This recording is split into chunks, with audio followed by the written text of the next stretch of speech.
Oh, YouTube, what's really good? My name is Vivid, and the playoff game between aDrive and Cybertron has happened. This is your one spoiler warning. If you have not watched it, go do that. But now, let's just talk about it. Really quickly, before breaking down this match, I have a few announcements I want to make. The first is that I'm starting a brand new live stream series right here on YouTube. It's going to be a challenge run of Pokemon Crystal. I'm going to be attempting to play the entire game without ever taking a single point of damage. I will be live starting this Wednesday, November 4th, and then every Wednesday and Saturday. And the stream will go live at 3 p.m. PST or 6 p.m. EST. If you don't live in those time zones, figure out the conversion. The second thing is just that if you are not already, it would mean the absolute most to me if you would subscribe to my YouTube channel. Right now, a lot of my views are coming from people who are not subscribed, and I would love to have you on this journey with me. And the final plug I have to make is that we have a brand new design in the shirt store. If you haven't already seen it, it is a Pokemon Among Us crossover. It features all the evolutions as the crewmates, and there is one Ditto among the Eevees. Can you figure out which evolution is the Ditto? This shirt design is incredible. My wife knocked it out of the park once again. If you want to pick it up, it's in the store for a limited time. I don't know the life cycle of it yet, but just know it will not be there forever, so grab it before it is gone. Those are my plugs. Let's talk about the match. So this is your absolute final spoiler warning. If you go any further into this video and you haven't watched the matches, you're about to know the results, and that is that the finals of the WBE are going to be between Aaron Cybertron Zhang and Wolf Glick. Honestly, from the beginning of the season, who could have ever predicted that to happen? It's actually kind of mind-blowing that sort of the two, best friend rival VGC pros had a season that enabled them to not only both get to the playoffs, but get to the finals without ever having played each other through the entire season. And the only game they play is going to be the finals. That's insane. It's incredibly hype. I think a lot of people are going to be excited for this. Let me know in the comment section down below if this is what you predicted at the beginning of the season. Let me know in the comment section down below how you predict this matchup to go. I mean, we have a lot to talk about, but before we just start talking about the finals, let's talk about the match between Dan and Aaron, because I think it was a really good match. I also got my prediction wrong. So if you watch my prediction video, I really predicted that Dan was going to have some insane prep, which honestly, Dan's prep was good. I think there are a few things he missed that he pointed out in his video. Aaron's prep was superb. I would also like to point out that I called the Iron Ball Primarina. In my video, I mentioned Aaron might bring Iron Ball Primarina, and he did. He brought it. I don't think it played a big role in him winning the games. What played a big role is, again, his speed control, his consistency, his ability to also play defensively with a very offensive team, which is, I think, really, really prominent in game one. A little bit less in game two, but really, really prominent in game one.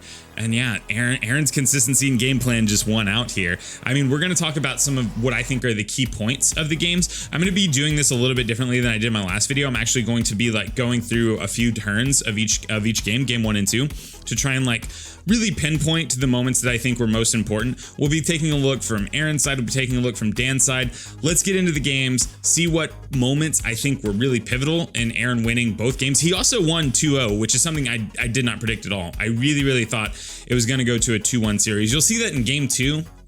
There's maybe a little bit of RNG that sort of prevented it from going to a 2-1 series, but I don't think, I mean, I think both people played phenomenally. They were both put in positions where they could win game 2.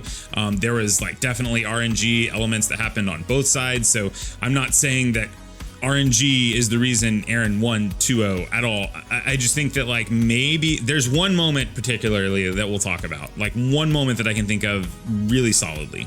So one thing I want to do really quickly before we talk about the pivotal moments of the battles is talk about the teams that both Dan and Aaron brought. So Dan brought a team of Mental Herb Bronzong, Weakness Policy Rhyperior, Expert Belt Blastoise, Life Orb Serena, Berry Togekiss, and Ipapa Berry Rotom. This is not really what I expected at all. I really thought Dan had to bring Ninetales. If I'm looking at this team, I feel like Togekiss is probably the weakest link. I think Rotom has good enough coverage that it makes some sense here. And I think the Serena is insane. And then if we're looking at Aaron's team, Aaron brought a Weakness Policy Gigalith, a Pashao Berry Excadrill, which is really good prep because now it can live these hits from Blastoise and attack back. It's just worth a lot.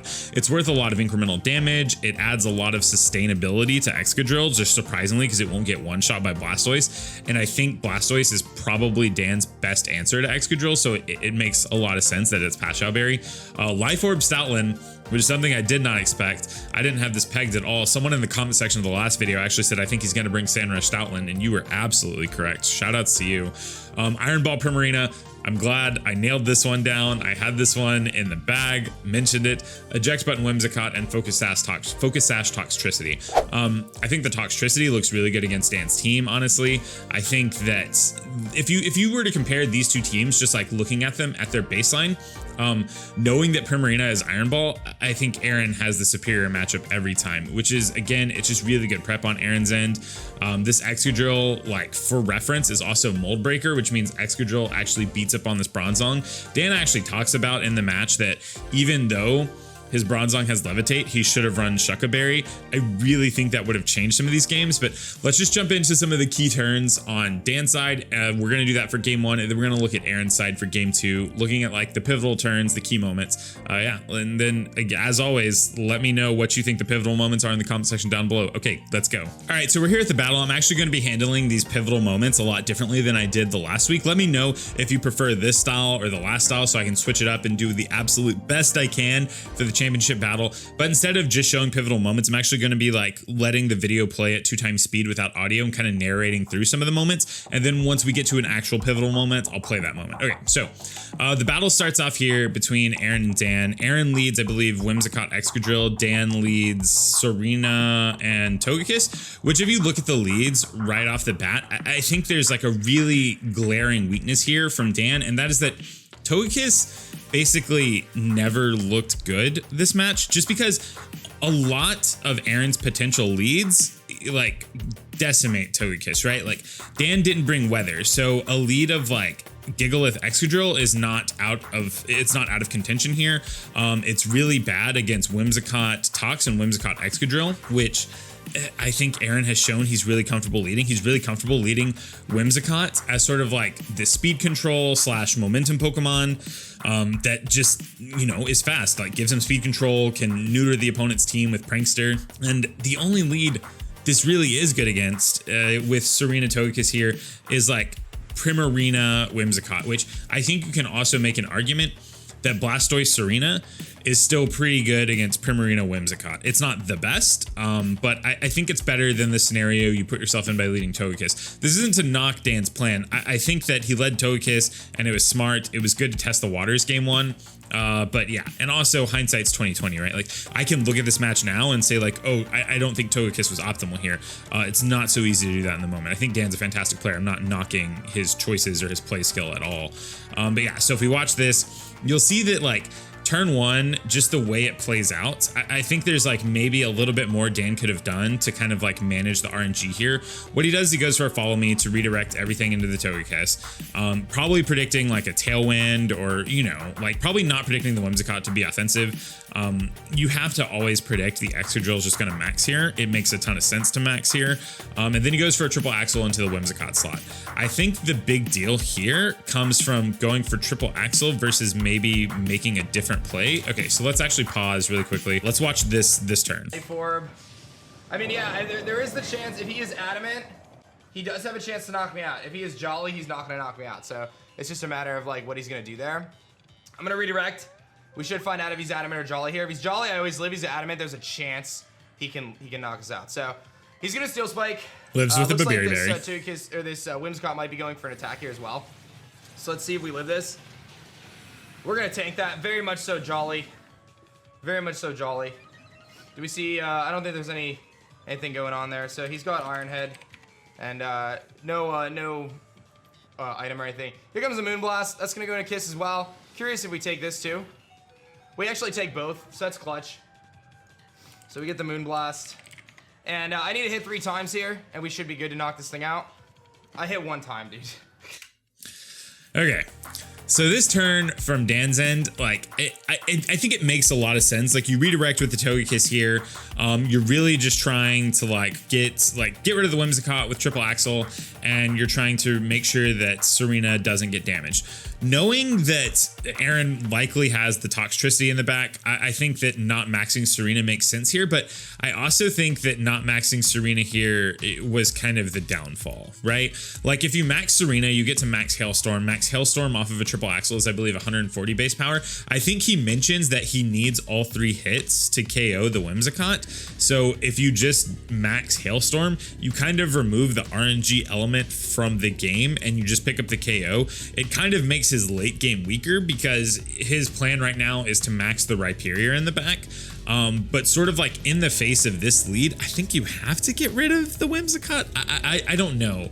Like, I don't think this is necessarily a misplay. I just think it's a play that could have been played differently that would have changed the outcome of the game. Again, you can't predict these things on turn one. Like I said, hindsight's 2020. But anyways, the Whimsicott's eject button, the Whimsicott switches out, Aaron brings in his Toxtricity, and then that's really where the snowball starts rolling downhill. Let's fast forward a little bit to that turn, and sort of like we'll start narrating from there. All right, so at the next turn, the Togekiss goes for Follow Me. The Serena, I think it went for Triple Axle somewhere. The Excadrill takes out the Togekiss. The Toxtricity actually just gets a clean KO on the Serena.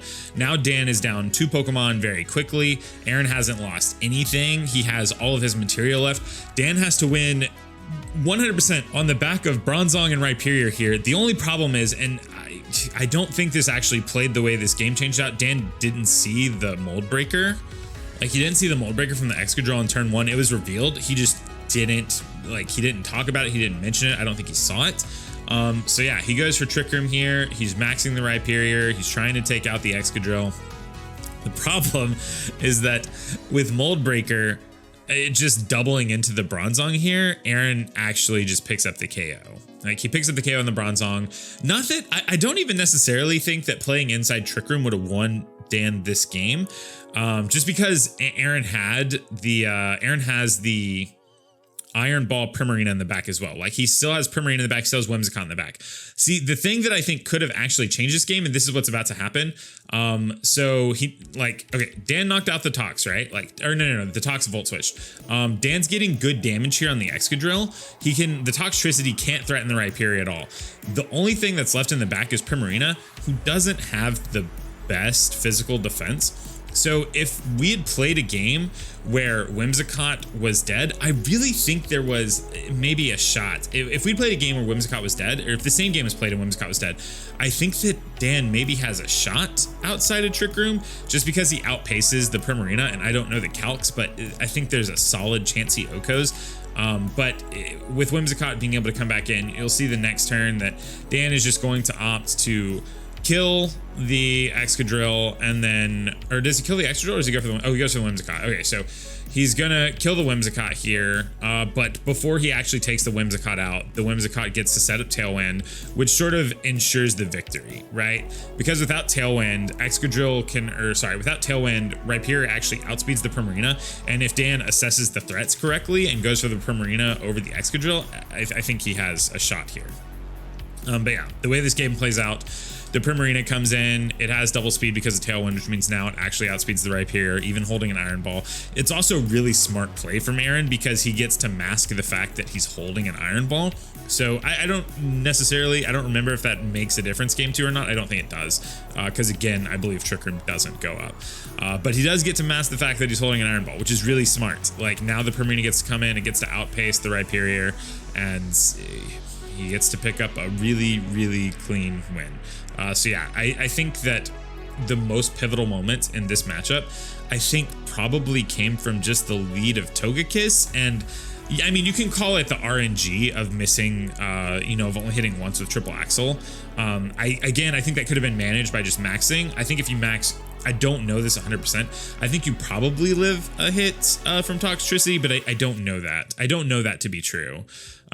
So I don't know. It's a hard game to play because I guess if you max the Serena, you can't max the Rhyperior, which means I think maybe the game plan, maybe where it went wrong with the game plan was just the Togekiss. I don't know. Yeah, Aaron's team is just so good and he plays so consistently. All right, let's go on over to Aaron's side to look at game 2 and look at some of the pivotal moments here, and then we'll kind of like wrap up with final thoughts. All right, so we're at game 2. Dan definitely pivots. He leads with Blastoise and Bronzong. Aaron, I believe, is same leads, Whimsicott, Excadrill. Let's see. Yeah, Whimsicott, Excadrill. Aaron is really good at picking sort of like a play line that he likes, and yes, he'll pivot, but if he feels like the play line is just superior, he will lead it over and over again.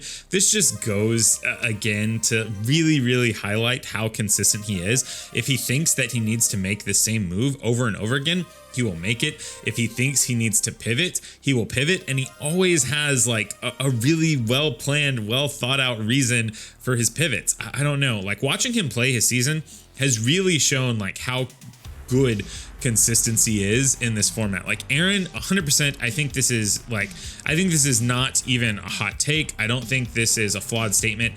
In this entire league, Aaron has been the most consistent player, week to week, game to game, turn to turn, consistent, precise. He'll think he loses games in moments where he just has it wrapped up. He just has to like get there in his head and really figure out the play sequence. But man, it's been a really like a masterclass in sort of like the best of both worlds, right? Like a masterclass in blending VGC and draft league experience. Anyways, moving on.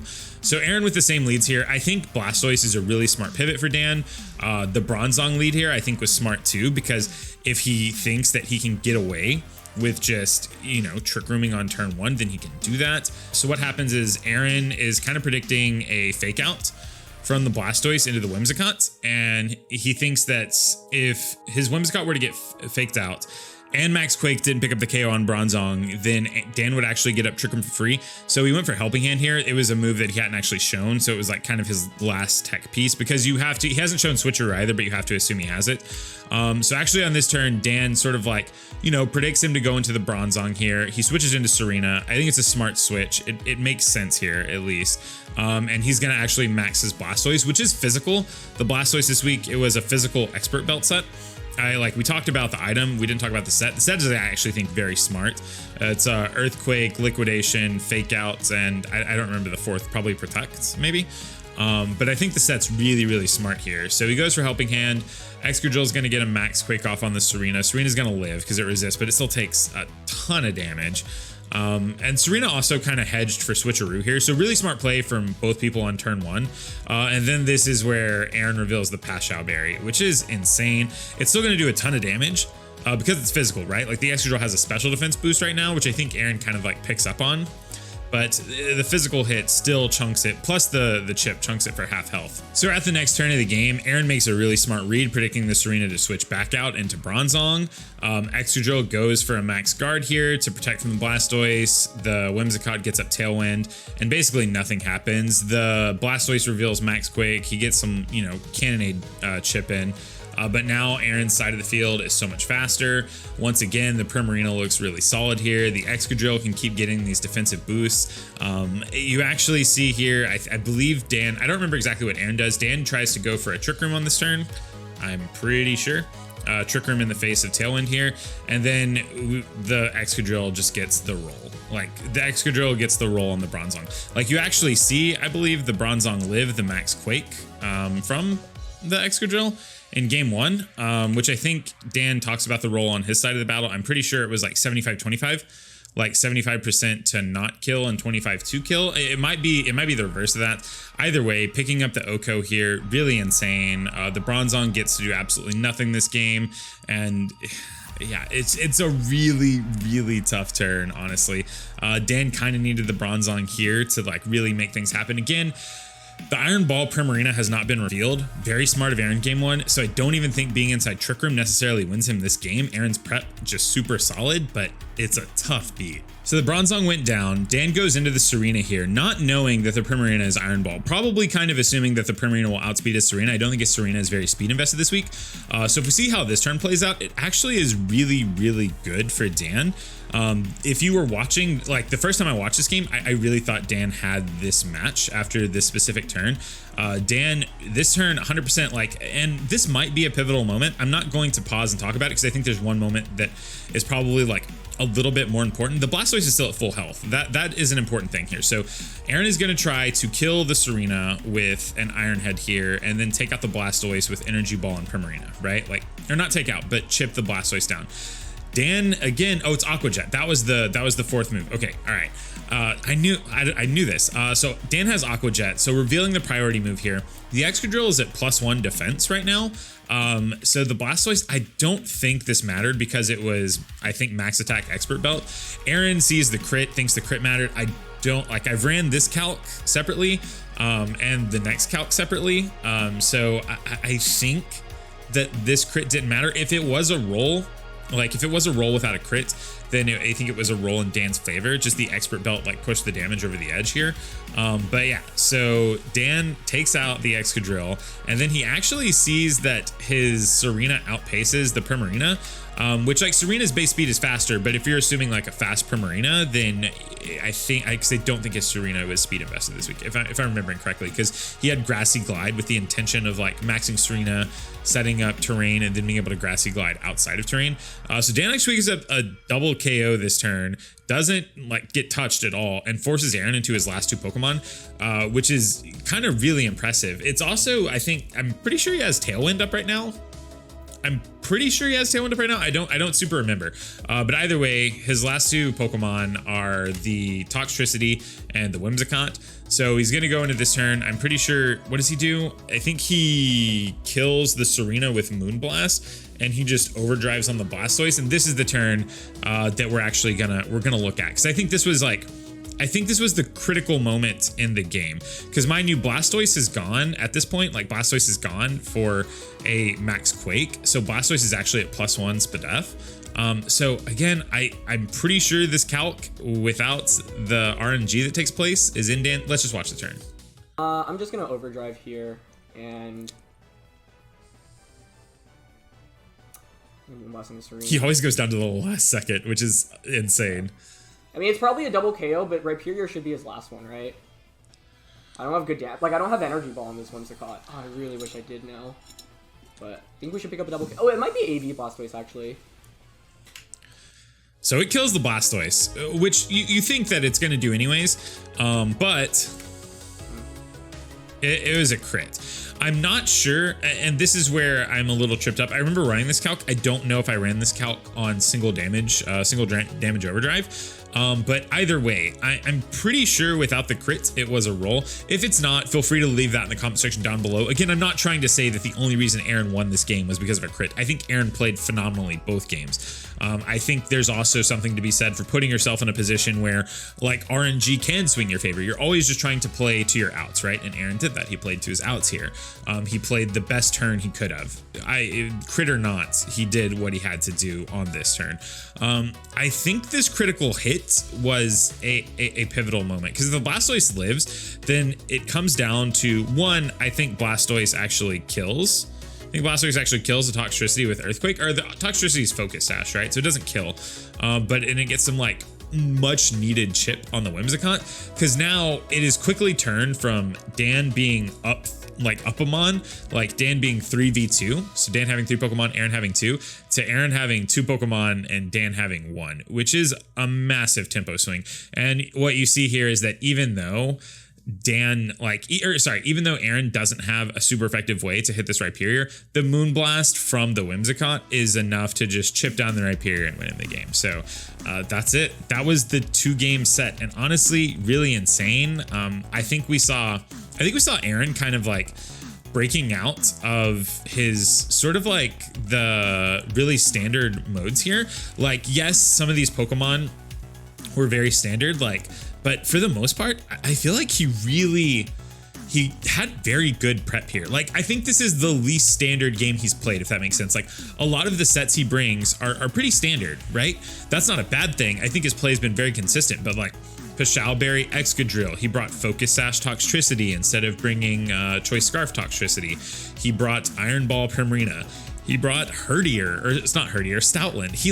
He actually stepped outside of this mold, and I think it did him a lot of good. He brought what was it? He brought Mold Breaker Excadrill. Like, he brought all these sets, and yes, it was most of the same Pokemon that he's been bringing the entire league, but he played them in a different way. He proved that not only is he really consistent at building teams and like putting together game plans, but he can also take this draft league knowledge and actually like counter the opponent's team when he has to. I don't know. I really think this season has been a masterclass by Aaron. There's a reason he's one of the best in the world. But let's go full screen. Let's wrap up here. Let's talk about the game, and let's talk about next week. Once again, let me know if you like that format where instead of picking out 1 or 2 pivotal moments in a game, I kind of like narrate through several turns and sort of talk about how the games got to the points they did, and then highlight a few pivotal moments. But yeah, that being said, really massive congratulations to Aaron. He's played an immaculate season, almost went the entire regular season undefeated, has played an insane playoff run so far, like outplaying people left and right. Dan is not a slouch of an opponent. Dan's team looked like if he he came prepared for what Dan could bring. Like I said, the Iron Ball Primarina here meant that even inside Trick Room, Aaron always had a way to win the game, which is really important. Yeah, so massive congrats to Aaron. I actually got the prediction wrong. I really thought Dan's prep was going to surprise Aaron, but in actuality, what happened was the opposite. Aaron's prep surprised me. I think it surprised Dan. My front office member, Adi, got the prediction right. He said he was 60% confident that Aaron would win because he knew what he had to prepare for. He knew what he had to prepare for in this match, and he was right. I think the Blastoise set from Dan was a really big win. I think it was really smart. It's just unfortunate that it couldn't do more. And honestly, I think the biggest change, and Dan talks about this in his video, he says if he'd won game 2, he probably wouldn't bring Bronzong for game 3. I think if he just hadn't brought Bronzong in for game 2, like, I don't know what you bring in that spot. My guess here is the Rotom just as another damage piece, but I don't know how fantastic that is either. I don't know. But once again, hindsight's 2020, and I can sit here all day and talk about how the match would have gone differently if someone had made a different play or if someone had brought a different Pokemon. But in the end, this is what we're left with, and I think it's a really good representation of sort of Aaron's season as a whole. Congratulations to Aaron. You are a master. This is, once again, if you want a masterclass in not only Draft League, but VGC just in general, 1, go watch Aaron's content. 2, go watch Aaron's Draft League content. Also, big shout outs to Dan. If you want a masterclass in Draft League as well, that he is proven to be one of the best in the formats. Yeah, and next week we actually get the Aaron versus Wolf finals, which is insane to think about. Like, we started the season knowing that Aaron and Wolf were 2 of the best players in the league, right? Probably the single 2 best players in the league. Even knowing that, it seems so far-fetched that they would end up in the finals together because the playoffs had to work out perfectly for them to end up in the finals. They had to not punt a playoff game for them to end up in the finals. Like, there were just a lot of variables that could have gotten in the way of this. Yeah, but no, we're just getting the Panda Global Finals. We're getting Wolf versus Aaron, and I know they're going to be going all out. Let me know what you expect from them in the finals in the comment section down below, but this is the video. Thank you so much for watching. Once again, I'm having a blast recording these WBE predictions and post-like playoff recaps. If you're enjoying them, leave a like on the video. It would mean the absolute most. Don't forget my plugs. The Crystal No Damage playthrough starts up this Wednesday. The shirts that I think are absolutely insane will be linked in the description down below. Subscribe if you're new here. Follow me on Twitch. Follow me on Twitter. Keep up with me. My Discord server, we're trying to revive that. Yeah, those are all my plugs. Thank you so much once again for all the support, not only on this video series, but on the channel lately. It means the absolute most. But my name's Vivid. I'm kind of done here and I have to leave. Okay, bye. Oh, you made it to the end of the video. That's dope. Thank you so much for watching. If you would like to see more from me and make it to the end of those videos, there will be a video here and a video here. This one is a video that I think is really good, and this is what YouTube recommends. So you should watch one of them. Okay, thanks.